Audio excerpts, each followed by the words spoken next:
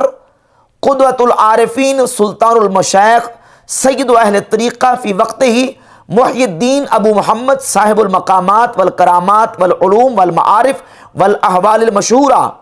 ذکرہ ابن السمعانی فقال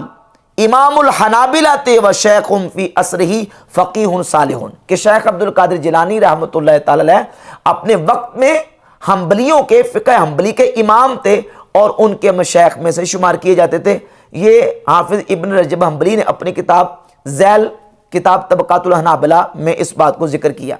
جن کتابوں میں یہ لکھا ہے کہ غنی طالبین شیخ عبد القادر جیلانی رحمۃ اللہ کی کتاب ہے، انہی کتابوں میں یہ لکھا ہے کہ شیخ عبد القادر جیلانی رحمۃ اللہ وہ فقہ میں امام احمد بن حنبل رحمۃ اللہ تعالی کے پیروکار تھے، ان کو فالو کرتے تھے۔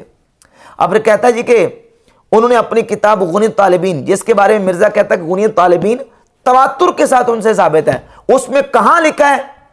کہ وہ امام احمد بن حنبل کے مقلد ہیں؟ تو مرزا صاحب ہم بتاتے ہیں کہ کہاں لکھا ہے۔ یہ کتاب غنی طالبین میرے پاس قدیمی کتب خانہ کراچی سے، اور یہ ٹریسنگ ہے مکتبہ دارالکتب العلمیہ بیروت کی۔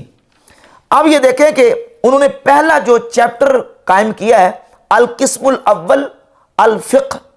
پہلا چیپٹر اس کا عنوان فقہ ہے۔ فقہ کے موضوع پر انہوں نے چیپٹر قائم کر کے فقہ کے مسائل ٹوٹلی الف سے لے کر یا تک سارے مسئلے وہ بیان کیے ہیں جو امام احمد بن حنبل رحمۃ اللہ تعالی کی فقہ کے مسئلے ہیں، فقہ حنبلی کے مسئلے لکھے ہیں۔ اور جگہ جگہ پہ مثال کے طور پر اسی کتاب کی جلد نمبر 2 صفحہ نمبر 200 پر لکھتے ہیں وَعَنْ امامنا احمد رحمہ اللہ تعالی روایت اخرى، ہمارے امام احمد بن حنبل سے اس مسئلے میں ایک دوسری روایت بھی ہے۔ جلد 2 صفحہ نمبر 203 پر لکھتے ہیں روا امامنا ابو عبداللہ احمد رحمہ اللہ تعالی فی رسالت اللہ، کہتے ہیں اس مسئلے میں ہمارے امام احمد بن حنبل رحمۃ اللہ تعالی علیہ نے ایک رسالہ تحریر کیا ہے۔ اور پھر اسی طرح اپنی اس کتاب غنی طالبین کی جلد نمبر 2 صفحہ نمبر 203 پر لکھتے ہیں قال الامام ابو عبداللہ احمد بن محمد بن حنبل الشیبانی واماتنا علی مذہبہ اصلا و فرعا وحشرنا فی زمرتہ، کہتے ہیں ہمارے امام احمد بن حنبل نے یہ فرمایا اللہ ہمیں اصلا اور فرعا ان کے مذہب پر موت دے، وحشرنا فی زمرتہ، اور اللہ تعالی ہمارا حشر ان کے گروہ میں فرمائے۔ مرزا کہتا ہے کہاں لکھا ہے کہ وہ امام احمد بن حنبل کے مقلد تھے؟ یہ غنی طالبین میں لکھا ہے، اسی کتاب میں جس کتاب کے بارے میں مرزا کہتا ہے کہ یہ تواتر سے ان سے ثابت ہے، اس میں لکھا ہے کہ وہ فقہ میں امام احمد بن حنبل رحمۃ اللہ تعالی کو فالو کرتے تھے اور فقہ میں امام احمد بن حنبل رحمۃ اللہ تعالی کے مقلد تھے۔ یہ ایک غیر مقلد وہابی عالم نے ترجمہ کیا غنی طالبین کا، مبشر لاہوری، یہ نعمانی کتب خانہ اردو بازار لاہور سے شائع ہوئی ہے۔ اس کے صفحہ نمبر 26 پر وہابی عالم مبشر لاہوری لکھتے ہیں کہ آپ کے بارے میں اہل علم نے متفقہ طور پر یہ رائے ظاہر کی ہے کہ آپ فقہی مسائل میں حنبلی المسلک تھے، وہ فقہی مسائل میں امام احمد بن حنبل کے پیرو تھے۔ یہ لکھا ہے کہ امام احمد بن حنبل کے مقلد تھے غوث پاک سرکار رحمۃ اللہ۔ امام ذہبی نے بھی لکھا، ابن رجب حنبلی نے لکھا، وہابی عالم مبشر لاہوری نے لکھا، اور حضور غوث پاک سرکار رحمۃ اللہ تعالی علیہ نے اپنی کتاب غنی طالبین میں ایک نہیں دو نہیں کئی مقامات جہاں بھی فقہ کا مسئلہ لکھا ہے تو فقہ کے مسائل بیان کرتے ہوئے آپ نے اپنی فقہ وہی لکھی ہے جو امام احمد بن حنبل رحمۃ اللہ تعالی کی فقہ ہے، اور جگہ جگہ پہ لکھے قال امامنا احمد روی عن امامنا احمد، کہ ہمارے امام احمد بن حنبل یہ کہا، ہمارے امام احمد بن حنبل سے یہ روایت کیا گیا، اور سارے مسئلے فقہ حنبلی کے مطابق لکھے ہیں۔ مثلا نماز کے جہاں مسائل شروع کیے ہیں تو وہاں نماز کے مسائل میں انہوں نے سارے کے سارے مسائل امام احمد بن حنبل رحمۃ اللہ تعالی کی فقہ کے مطابق لکھے ہیں۔ مثال کے طور پہ غنی طالبین ہے، اس کی پہلی جلد ہے، صفحہ نمبر آپ 14 نکال لیں تو اس میں لکھتے ہیں ولی صلاۃ شرائط، کہ نماز کی شرطیں، اور نماز کی 6 شرطیں ہیں۔ اب نماز کی 6 شرطیں کہاں لکھی ہیں؟ بخاری مسلم میں نماز کی 6 شرطیں، نماز کی 6 شرطیں اور پھر 6 شرطیں گنوا دی، اور احادیث اور روایت کو کوڈ نہیں کیا۔ پھر آگے جا کے انہوں نے جب نماز کے مسائل شروع کیے تو کہا کہ نماز کے جو ہیں وہ 15 ارکان ہیں نماز کے. 15 ارکان گنے کہاں لکھے ہیں بخاری مسلم میں نماز کے 15 ارکان؟ پھر نماز کے 9 واجبات لکھے، کہاں لکھے نماز کے 9 واجبات بخاری مسلم میں؟ پھر نماز کی 14 سنتیں لکھی ہیں، 14 سنتیں بخاری مسلم میں کہاں نماز کی لکھی ہیں؟ اور پھر جو حیات اور طریقہ ہے نماز پڑھنے کا، اس میں آپ نے جو ہے وہ 25 حیات لکھی ہیں، اور ان 25 حیات کو آپ نے پوری ترتیب کے ساتھ اسی انداز سے بیان کیا ہے جس طرح کہ فقہ حنبلی میں امام احمد بن حنبل رحمۃ اللہ کی فقہ میں موجود ہے. تو غوث پاک سرکار رحمۃ اللہ تعالی علیہ فقہی اور اجتہادی مسائل میں وہ تقلید کرتے تھے امام احمد بن حنبل رحمۃ اللہ تعالی علیہ کی. اور پھر ساتھ یہ بات بھی لکھی انہوں نے اپنی اسی کتاب غنیۃ الطالبین میں کہ جو جس امام کی تقلید کرتا ہے دوسرے کو اس پر انکار کرنے کی اور اس پر اعتراض کرنے کی اجازت نہیں ہے، بلکہ جو جس امام کا مقلد ہے وہ اپنے امام کی پیروی میں عمل کرے گا، دوسرا اس پر انکار نہیں کر سکتا. اور یہ کتاب غنیۃ الطالبین ہے، پہلی جلد صفحہ نمبر 116 پہ لکھتے ہیں وَأَمَّا إِذَا كَانَ الشَّيْءُ مِمَّا اخْتَلَفَ الْفُقَهَاءُ فِيهِ وَسَاغَ فِيهِ الْاجْتِهَادُ، کہتے ہیں جب وہ مسئلہ آ جائے جس میں اجتہاد کو دخل ہو اور فقہا کا اختلاف اور اجتہاد کو دخل ہو، کشرب عام نبیذ مقلدا لابی حنیفہ رحمہ اللہ تعالی، جس طرح کہ ایک عام شخص نبیذ تمر پیتا ہے امام ابو حنیفہ رحمۃ اللہ کا مقلد بن کر، یا ولی کی اجازت کے بغیر عورت نکاح کر لیتی ہے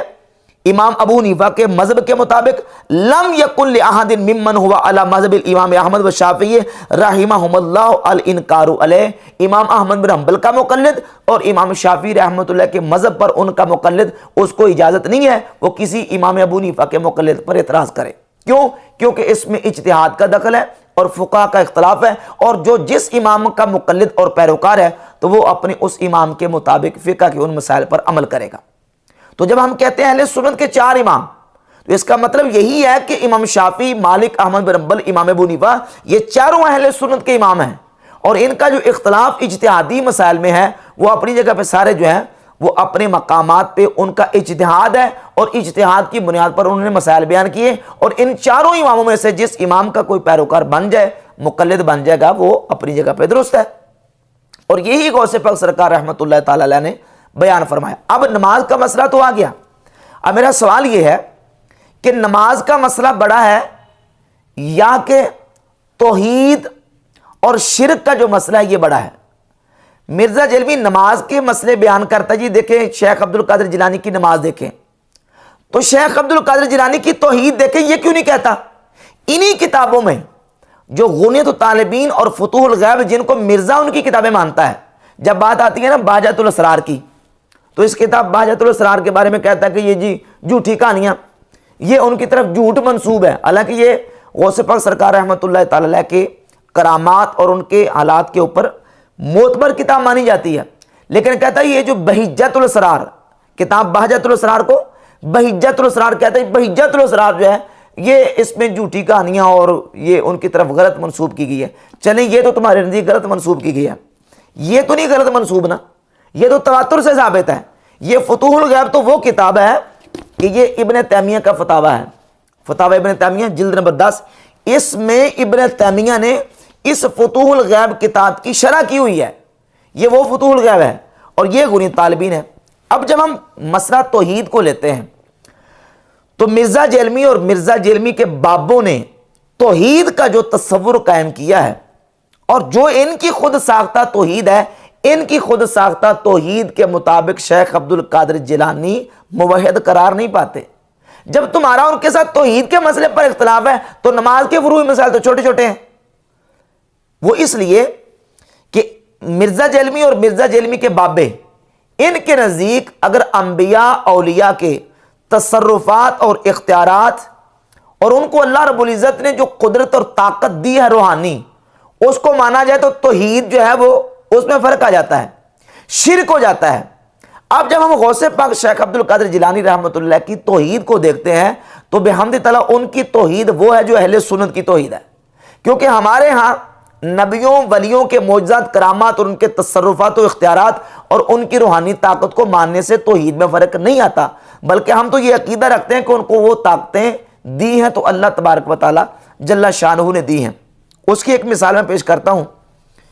غنیۃ الطالبین کی پہلی جلد کے صفحہ نمبر 226 پہ اب مرزا جیلمی کہتا جی کہ جس کو میں رحمہ اللہ کہتا ہوں، آپ مجھے اس کی کوئی ایسی عبارت دکھا دیں جو شرکیہ عبارت ہے تو میں اسے رحمہ اللہ کہنا چھوڑ دوں گا۔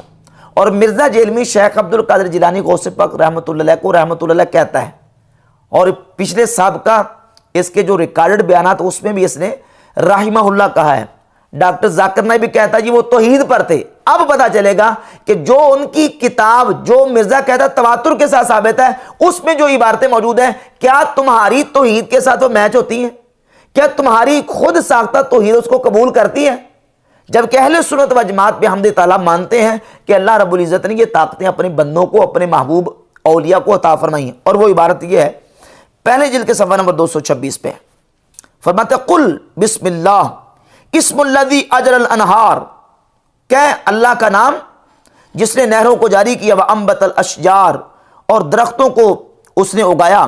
اسم من امر البلاد، اور اس ذات کا نام جس نے شہروں کو بسایا، باہل طاعت من العباد، اپنے اطاعت گزار بندوں سے، فجعلہم لہا اوتادا کالجبال،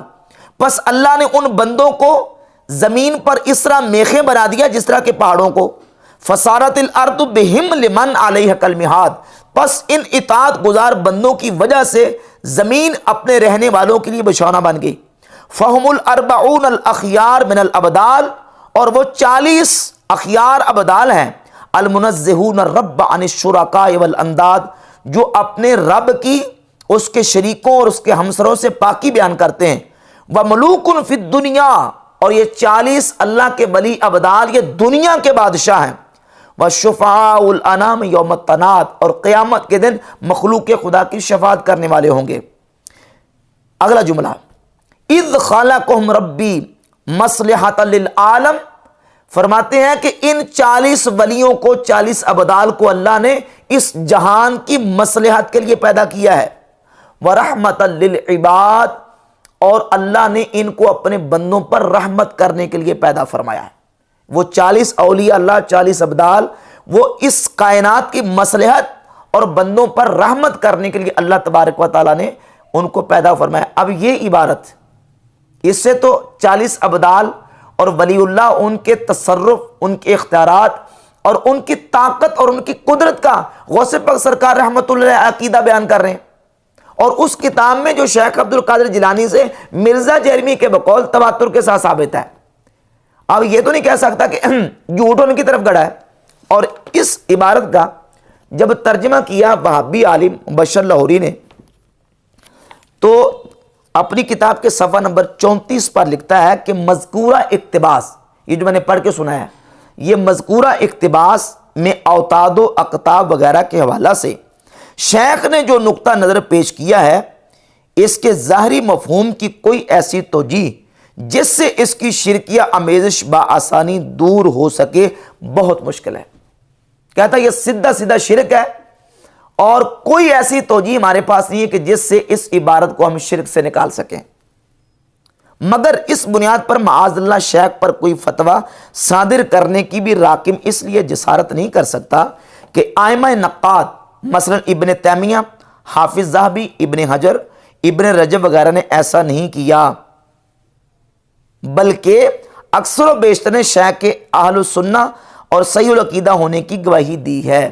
چونکہ ابن تیمیہ نے شیخ کو مشرک نہیں لکھا، اس لیے کہتا میں مشرک نہیں کہتا، ورنہ ان کا جو اقتباس ہے اس کی کوئی ایسی توجیہ نہیں ہو سکتی کہ جس سے اس کی شرکیہ آمیزش بآسانی دور ہو سکے۔